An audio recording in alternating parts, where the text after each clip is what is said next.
المعين وصلى الله على محمد وآله الطاهرين. وبعد قال الصادق عليه السلام الدعاء سلاح للمؤمن. صلوات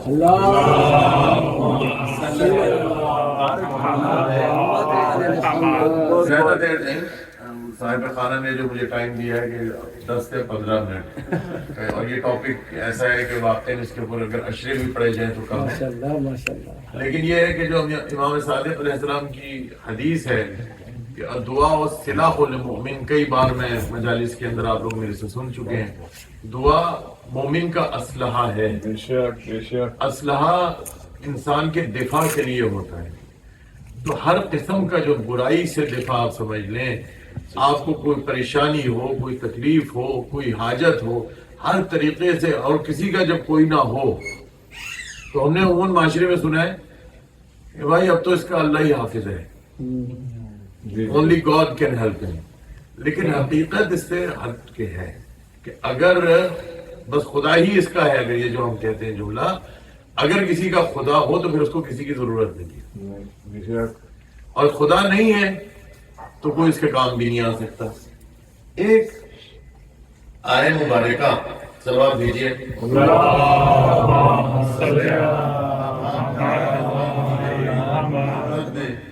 عرض کروں، اور یہ سورہ قاف کی آیت نمبر 16 ہے، جس میں اللہ تعالیٰ ارشاد فرماتا ہے وَلَقَدْ خَلَقْنَا الْإِنسَانَ وَنَعْلَمُ مَا تُوَسْوِسُ بِهِ نَفْسُهُ وَنَحْنُ أَقْرَبُ إِلَيْهِ مِنْ حَبْلِ الْوَرِيدِ. سورہ قاف کی 16 نمبر آیت مبارک ہے. اللہ ارشاد فرماتا ہے بے شک اس میں 3 باتیں کی ہیں اللہ نے. وَلَقَدْ خَلَقْنَا الْإِنسَانَ، بے شک اس میں کوئی شک و شبے کی بات نہیں کہ ہم نے، اللہ کے رحم، میں نے انسان کو خلق کیا. یہ بات طے شدہ ہے.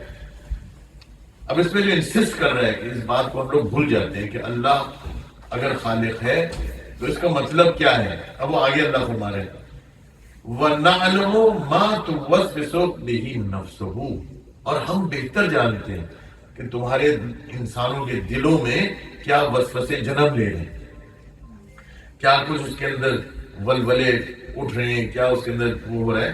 وَنَحْنُ أَقْرَبُ إِلَيْهِ مِنْ حَبْلِ الْوَرِيدِ، اور ہم ہر انسان کے بارے میں اللہ فرما رہے ہیں، تم کو بتا دو میری طرف سے کہ میں تمہاری شہرت سے بھی زیادہ نزدیک ہوں. اچھا، اب اس میں چند باتیں ہیں، 3 باتیں اللہ نے. میں بے شک ہر انسان کا خالق، میں تم لوگوں کے تمہارے اپنے وجود سے زیادہ تمہارے سے نزدیک ہوں. اتنا تم بھی اپنے سے نزدیک نہیں ہو جتنا میں تم سے نزدیک. اور تیسری جو درمیان میں بات تھی کہ میں جانتا ہوں تمہارے اندر کیا کچھ ہو رہا ہے. ہماری کمزوری سے خدا واقف، ہماری کمزرفی سے خدا واقف، ہماری کتنی وسعت ہے، کتنا ہمارے میں علم ہے، کیا کچھ ہم ہے، کتنے پانی میں ہم ہیں، ہم خود اپنے آپ کو نہیں جانتے. اور تکبر اس کی دلیل ہے. انسان تکبر دلیل ہے اس بات کی کہ وہ نہیں جانتا کہ وہ کتنے پانی میں. اگر وہ جانتا ہو تو من عرف نفسہ فقد عرف ربہ، جو اپنے آپ کو پہچان لے وہ اپنے رب کو پہچان لیتا ہے. وہ جان لے گا کہ تکبر مجھے انسان کو زیب نہیں دیتا. نجاست سے شروع ہوا، نجاست پہ ختم. درمیان میں انسان نجاست بدن میں لیے پھر رہا ہے. یہ خدا کی مہربانی ہے کہ خدا نے انسان کو پاک قرار دیا، ورنہ انسان اپنی حقیقت تو سمجھے کہ کیا ہے. تو انسان تکبر کرتا ہے تو یہ اس بات کی دلیل ہے کہ وہ یہ بھول جاتے ہیں کہ خدا اس کا خالق ہے. زیب خدا کو دیتا ہے تکبر کرنا، لیکن خدا بھی تکبر نہیں کرتا. خدا کہتا ہے 1 قدم میری طرف ہو، 10 قدم میں اللہ تمہاری طرف ہوں. یہ تکبر نہیں ہے خدا کا. خدا کی عظمت اور جلالت اپنی جگہ کے اوپر ہے. لیکن خدا یہ فرما رہا ہے، ہمارے دیکھو میں تم لوگوں کا خالق ہوں، تمہیں بہتر میں جانتا ہوں. اب انسان مثال کے طور پر اپنے بارے میں سوچے کہ یار میں تو اتنا برا ہوں. خدا کہہ رہے میں جانتا ہوں جو کچھ بھی تمہارے اندر، جو تمہاری سوچ چل رہی ہے، جو تم سوچ رہے ہو، میں جانتا ہوں. انسان کبھی ایسا ہوتا ہے کہ وہ ڈسکریج ہو جاتا ہے، مثلا اپنی وجود سے ڈسکریج ہو جاتا ہے، نا امید ہو جاتا ہے کہ میں تو بہت برا ہوں. تو میں اگر خدا کی طرف رجوع کروں تو انسان کو خیال یہ آ رہا ہوتا ہے فلاں فلاں کام جو میں نے کی ادھر اس کا کیا ہوگا، فلاں جو چیز کی اس کا کیا. خدا کہہ رہا ہے میں جانتا ہوں، میں تمہارا خالق ہوں، مجھے پتہ ہے یعنی اگر انسان گناہگار ہو تو پھر اس کا دوست کون؟ اگر وہ ایماندار ہو تو اس کا دوست کون؟ اگر وہ چور ہو تو اس کا دوست کون؟ اچھا ہو برا ہو، خدا کرے میں تمہارا خالق ہوں، میں تمہارے سے اتنا نزدیک ہوں، بہت نزدیک ہوں، اور جو کچھ بھی تمہارے میں ہوا، تم کمزور تھے، تم ایک طرف چل پڑے، دریا میں بہہ گئے، لیکن وہ عربی میں کہاوت ہے کل شیء یرجو الی اصلہ، ہر چیز اپنے اصل کی طرف پلٹ جاتی ہے۔ تو ہم جو شیعہ ہیں نا، ہم اہل بیت کے دین کے ساتھ دعا کے ساتھ وابستہ اس لیے رہتے ہیں کہ یہ دعا کیا کرتی ہے؟ اللہ تو ہمارے سے اتنا نزدیک ہے، لیکن ہم جو یہ سننے کے بعد کہتے ہیں سبحان اللہ، کیا ہم اس سے نزدیک ہیں؟ دو طرف ہے نا بات، اللہ ہم سے کتنا نزدیک ہے؟ خدا کہے تمہارے وجود سے زیادہ، تم اتنے اپنے آپ سے نزدیک نہیں ہو جتنا میں تم سے نزدیک ہوں۔ اور خدا نے شہر کی مثال اس لیے دی کہ انسان دو چیزوں پہ بنا ہوا ہے، ایک انسان کی روح ہے، جو دوسری اس کا بدن ہے۔ تو بدن کا مثال سمجھانے کے لیے خدا نے دی کہ تمہاری جو شہرگ ہے جس کی وجہ سے تم زندہ ہو، وہ جو رگ جو ہے جو تمہارے بدن میں ہے، تم سمجھتے ہو تمہارے سے یہ کٹ گئی تو تم مر گئے، تو اس سے زیادہ میں تمہارے سے نزدیک ہوں۔ یہ زندگی خدا دینے والا ہے، موت خدا دینے والا ہے۔ بہت سے ایسے کہ جو کہ زندہ پھر رہے ہیں، اپنے آپ کو زندہ سمجھتے ہیں، لیکن خدا کے نزدیک مرے ہوئے ہیں۔ خدا کے نزدیک بہت سے جو مرے ہوئے جو انسان کہتے ہیں کہ مر گئے، خدا کہتا ہے وہ زندہ ہے۔ لہذا خدا نے یہ چند چیزیں فرمائی کہ میں تمہارے سے نزدیک ہوں، میں تمہارا خالق ہوں، میں تمہارے بارے میں سب کچھ جانتا ہوں۔ اب ہم خدا سے کتنے نزدیک ہیں یہ ہم جانتے ہیں، ہر انسان جانتا ہے۔ اب جو انسان اپنی کمزوری تو جانتا ہی ہے نا، تو یہ کمزوری دور کیسے ہوگی؟ اہل بیت علیہ السلام بتائیں گے، محمد والے محمد بتائیں گے، ائمہ معصومین بتائیں گے، انبیاء علیہ السلام بتائیں گے۔ یہ جو دعائے کمیل ہے، یہ علماء فقہا نے پہلے اس کو دعائے کمیل سے پہلے اس کو دعائے حضرت خضر کے نام سے بھی لکھا گیا ہے۔ حضرت خضر اللہ کے نبی جو آج تک زندہ ہیں، جیسا حضرت عیسیٰ علیہ السلام موجود ہیں، اسی طرح سے حضرت خضر علیہ السلام بھی ہیں، ان کے بڑے واقعات ہیں، لیکن یہ حضرت خضر علیہ السلام کی دعا ہے، دعائے کمیل۔ کمیل ابن زیاد حضرت امیر المومنین علیہ السلام کے قریبی ترین اصحاب میں سے ہیں۔ بے تحاشا روایات ہم نے حضرت کمیل ابن زیاد سے نقل کی ہے، شیعوں میں بہت سی روایات ہیں۔ اب یہ کمیل ابن زیاد اتنے قریبی ہیں کہ بہت سارے راز کی باتیں بھی امیر المومنین علیہ السلام ان سے کرتے تھے، چند لوگوں سے کرتے تھے۔ تو وہ ان میں سے تھے کہ جن کو اللہ کے بنائے ہوئے خلیفہ برحق امیر المومنین علی بن ابی طالب علیہ السلام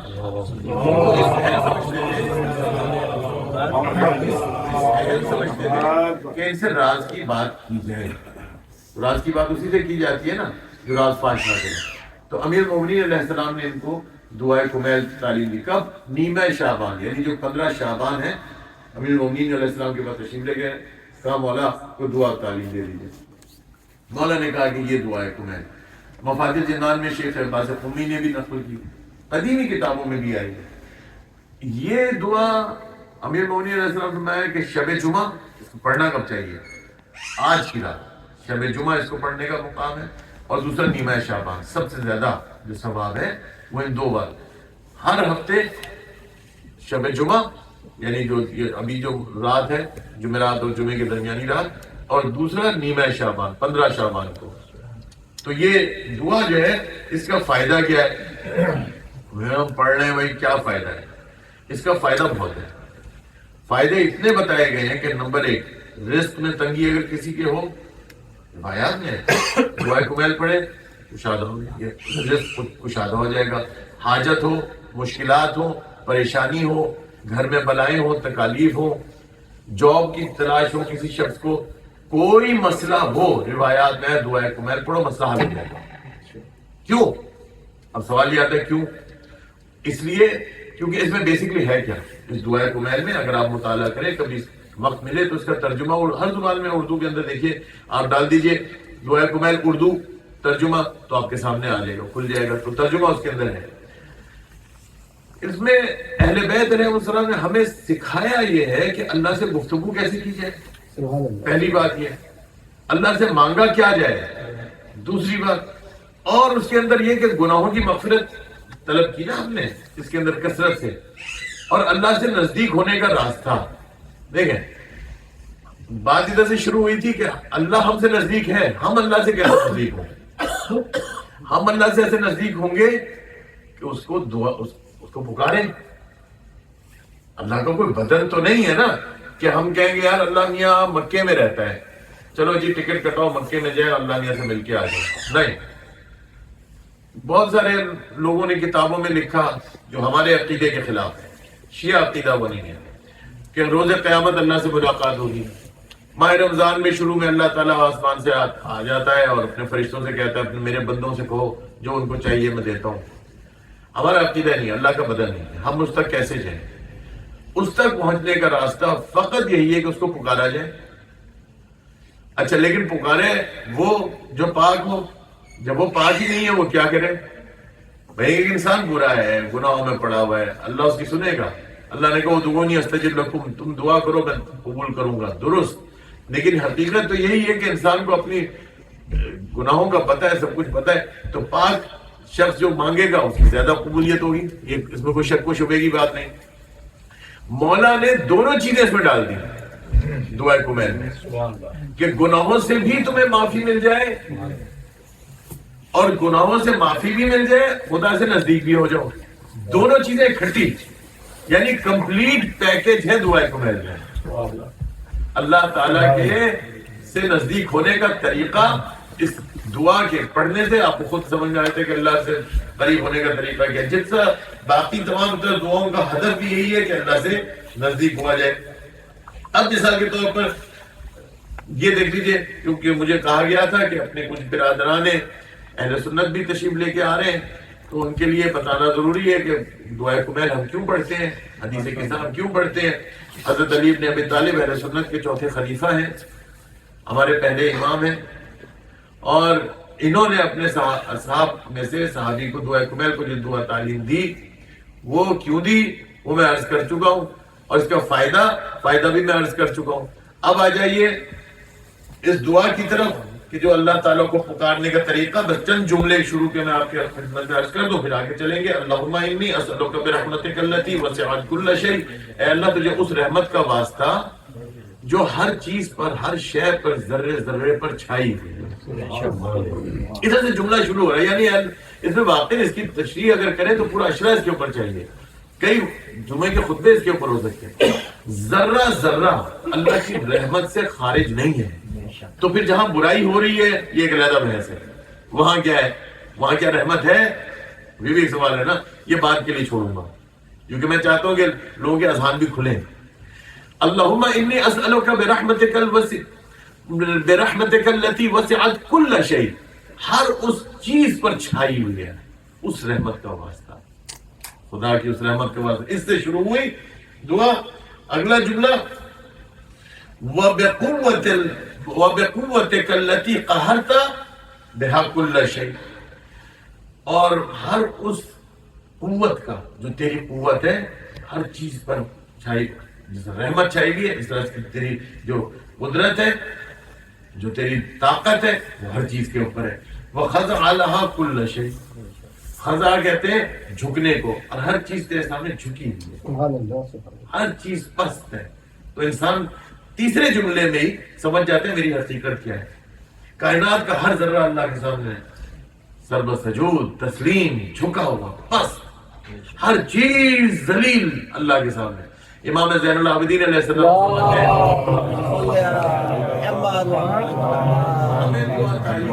فرمایا یہ کہو اللہ سے، مولایا مولایا انت العزیز وانا الذلیل وهل يرحم الذلیل الا العزیز، اے اللہ تو عزت والا، میں ذلیل ہوں، اور ذلیل پر عزت والے سے کے علاوہ کون رحم کرے گا۔ تو یہ جملہ، تیسرا جملہ اس میں، تو اس کا ایک ایک جملہ اگر آپ پڑھتے چلے جائیں تو آپ کو سمجھ میں آئے گا کہ یہ دعا کیا ہے اور یہ بات کدھر جا رہی ہے۔ دعا یعنی سب سے پہلے خدا کو سمجھو تو صحیح کہ خدا کون ہے، کس کی بارگاہ میں ہو، اپنے آپ کو سمجھو، خدا کو سمجھو۔ پھر جب خدا کو سمجھنے کے بعد اب اپنی آپ کا اقرار کہ خدا میں جب تیری بارگاہ میں کھڑا ہوں، میں محسوس کروں کہ تیری بارگاہ میں ہوں، اب اقرار گناہ ہے۔ خدا تسلیم، میں برا ہوں، میں گناہ گار ہوں، میں نے گناہ کیے، میں نے غلطیاں کی، میں نے جو کیا خدا میں تیرے سامنے آ گیا، خدا میں تیرے سامنے آ گیا، میں تسلیم ہوں، اور میں نے یہ کیا، میں نے وہ کیا، میں نے یوں کیا، میں نے وہ کیا، خدا جو کچھ بھی کیا تو جانتا ہے، شرک سے زیادہ نزدیک خدا تو سب جانتا ہے۔ اب میں تیرے سامنے جب گناہوں کی میں اپنے آپ کو، انسان اپنے آپ سے دھوکہ دیتا ہے نا، اپنے آپ کو دھوکہ دیتا ہے کہ نہیں میں تو بہت اچھا ہوں، بہت اچھا ہوں، بہت اچھا ہوں، بہت اچھا ہوں۔ لوگوں نے کسی اور نے تعریف کی، پھولتے چلے گئے، مولانا صاحب آپ کی کیا کہنے، آپ تو قم کے پڑھے ہوئے، ماشاءاللہ آپ کے سر کے اوپر امامہ، آپ کے کیا کہنے، آپ ہمارے سے بہت بلند اور ہم تو کچھ نہیں۔ اچھا، مولانا صاحب نے کہا واقعی یہ تو بات صحیح ہے، قم تو بس میں ہی گیا تھا، دوسرے تو کوئی گئے نہیں، بس اب ان کے اندر تکبر آیا، سارے کا سارا کام ختم، عبادتیں گئیں، نمازیں گئیں، اب کچھ گیا، کیوں؟ دل میں خیال آیا، تکبر آیا، ابلیسیت آئی، ختم۔ خدا کے سامنے ہر چیز، مولا علی فرماتے ہیں پست ہے خدا کے سامنے، اور خدا کے علاوہ کوئی حقیقت نہیں ہے، جو کچھ بھی ہے خدا سے نکلا ہے۔ لہذا یہ دعائے کو میں حدیث قصہ بھی سن لیجئے۔ حدیث قصہ کی میں روایت آپ کے سامنے عرض کروں کہ اہل سنت میں تواتر کے ساتھ، کوئی ایک طرق کے ساتھ نہیں، کئی طرق کے ساتھ نقل کی گئی۔ یہ وہ حدیث قصہ، وہ روایت ہے، وہ حدیث ہے جس کا ناسبی سے ناسبی ترین شخص نے انکار نہیں کیا، کیوں؟ معتبر ترین کتب کے اندر بھی آ گئی اور کئی ذرائع سے آ گئی، حتیٰ کہ یہ روایات بھی مل گئی کہ وہ سباق بن مالک نے کیا لکھا، بن مالکی نے، انہوں نے کہا کہ یہ حدیث پیغمبر ہے، اور اس نے نقل کی اپنی کتاب میں۔ کون سا یہ شخص کون ہے، اس کے تھوڑا سا تعارف آپ کو کرا دوں۔ قرن اول میں 9ویں صدی کے یہ عالم دین ہے اہل سنت کے، جو اتنے بڑے ہیں کہ جیسے اگر آپ کہیں کہ شیخ صدوق نے کہا کہ یہ روایت جو ہے وہ، یہ مرحوم کلینی نے کہا ہے کہ یہ روایت رسول اللہ صلی اللہ علیہ وآلہ وسلم کی اور معتبر ہے، یہ موصوف فرماتے ہیں ابن صباغ مالکی، نام میں نے پہلے درست نہ لیا ہوگا، ابن صباغ مالکی کہتے کیا ہے؟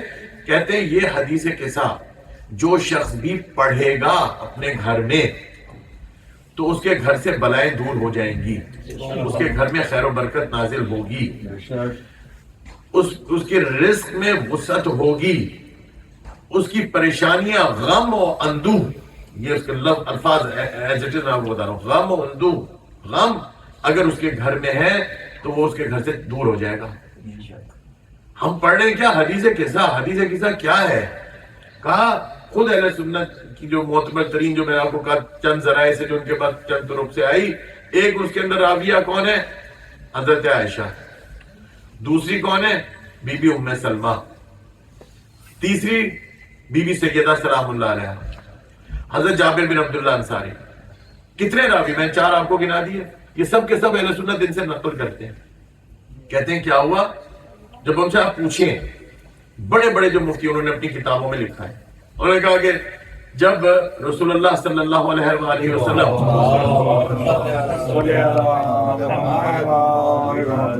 حضرت فاطمہ الزہرا سلام اللہ علیہ کے گھر میں تشریف لے کے آئے، ذوف کا احساس کیا، کہا بیٹی چادر لے کے آؤ، بی بی سیدہ چادر لے کے آئیں، تھوڑی دیر میں پانچوں کے 5 چادر کے نیچے آ گئے، جبرائیل یہ آیت مبارکہ لے کے نازل ہوئے ہیں، انما یرید اللہ لیذھب عنکم الرجس اہل البیت ویطہرکم تطہیرا۔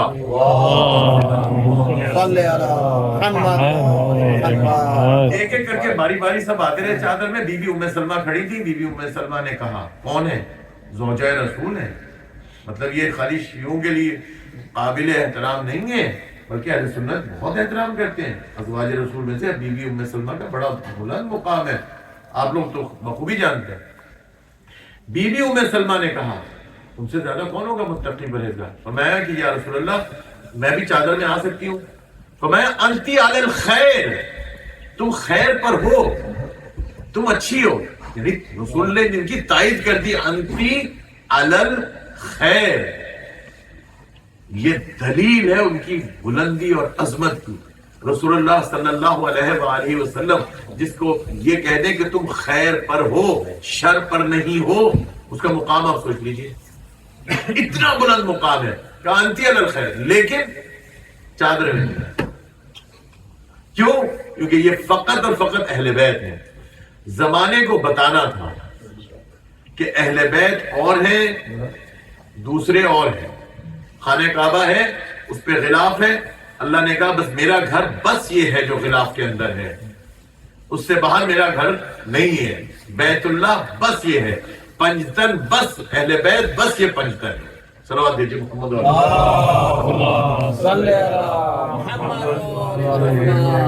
تھوڑا سا آگے ہو جائیں، تھوڑا آگے ہو جائے. 10 منٹ پہ بھی زیادہ ہو گیا، لیکن یہ کہ بتانا ضروری تھا کہ ہم شیعہ حضرات ڈاکٹر صاحب اہل سنت بھائی انہوں نے کہا تھا آئیں گے تو وہ سنیں گے کہ کیوں پڑھتے ہیں بھائی دعائیں کو میلوڈ، کیوں اسلام کے سر بلندی کے لیے نعرہ صلوات.